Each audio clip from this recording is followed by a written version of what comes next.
કારેલીબાગ વિસ્તારમાં ભૂવાનું પુરાણ કરવા 1.5 મહિનો માર્ગ બંધ રાખ્યો. કામ પૂરું થતાં કાર્પેટિંગ વિના જ રોડ ખોલતા વાહન ચાલકો પરેશાન. વાહન ચાલકોએ પાલિકા સામે રોષ વ્યક્ત કર્યો. કારેલીબાગ આર્યકન્યા વિદ્યાલય પાસે 50 વર્ષ પહેલાની પાણીની લાઇન અને બાજુમાં આવેલી ડ્રેનેજને નુકસાન થતાં ભૂવો પડ્યો હતો.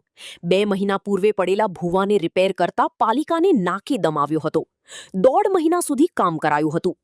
જો કે કામ પૂરું કર્યા બાદ રસ્તો ખોલ્યો પણ એક કાર્પેટિંગ ન કરાતા વાહન ચાલકો પરેશાન થઈ રહ્યા છે. કારેલીબાગ આર્યકન્યા વિદ્યાલય પાસે 1.5 કિમી લાંબી સિમેન્ટ કોન્ક્રીટની પાણીની લાઇન છે, જેની નજીક જ ડ્રેનેજ લાઇન પસાર થાય છે. 2 મહિના પહેલા ત્યાં ભૂવો પડ્યો હતો, જેને હંગામી ધોરણે રિપેર કરાયા બાદ ફરી મોટો ભૂવો પડ્યો હતો. સતત 1.5 મહિના સુધી પાણી પુરવઠા વિભાગે કામગીરી કરી હતી.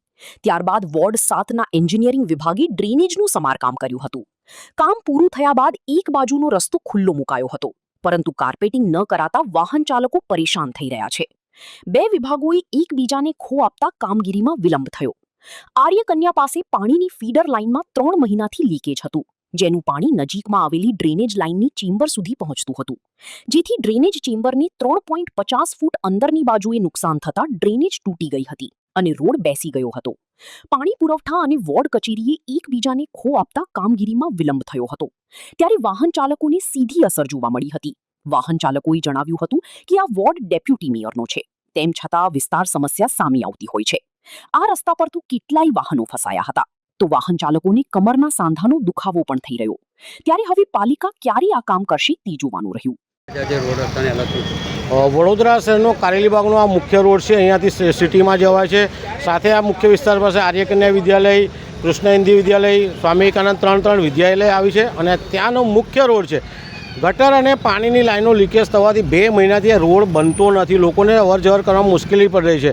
લોકોને ફરીને જવું પડતું. હાલમાં રોડ જ્યારે ખોલ્યો છે તો રોડ પર મોટા મોટા પથ્થર ને મેટલ પડ્યા છે. તો કોઈ પણ રોડ આપણે રસ્તો ખોલતા પહેલાં ને વ્યવસ્થિત રીકાર્પેટિંગ કરીને એમને ખોલવાનો હોય, પરંતુ ખોલી દીધો છે. લોકોને અવરજવરમાં તકલીફ પડી રહી છે. સાથે સ્કૂલના બાળકોને તકલીફ પડી રહી છે. આપ જોઈ શકો છો, લોકો ખાડામાં કૂદીને જાય છે. જ્યારે જનતા વેરો ભરતી તો વેરાનું વળતર આપવાનું અહીંયા ક્યાંક કળતર આપી રહ્યું છે. વડોદરા શહેરની જનતાના કમરમાં દુખાવો છે. અહીંયા સાયકલો પણ પંચર થઈ જાય, બાઇક પણ પંચર થાય તેવી પોઝિશન છે. સાથે મહત્ત્વની બાબત છે કે આ આપણા ડેપ્યુટી મેયરનો વિસ્તાર છે, તો ડેપ્યુટી મેયર પણ અહીંયા આવીને જોવું જોઈએ ને. આ રોડ જે પણ બનાવતા હોય વહેલી તકે સારો બનાવે. સાથે સંકલનનો અભાવ છે. વોર્ડમાંથી અને પાણી પુરવઠા બંનેનું સંકલન કરતા નથી, જેના કારણે નાગરિકોને ભોગવે છે. તો અમારી વડોદરા શહેર વતી એક જ માંગ છે, કોઈ પણ રોડ ખોલો, સારો વ્યવસ્થિત રીકાર્પેટિંગ કરીને લોકો વ્યવસ્થિત જઈ શકે તેવો રોડ ખોલવા વિનંતી છે.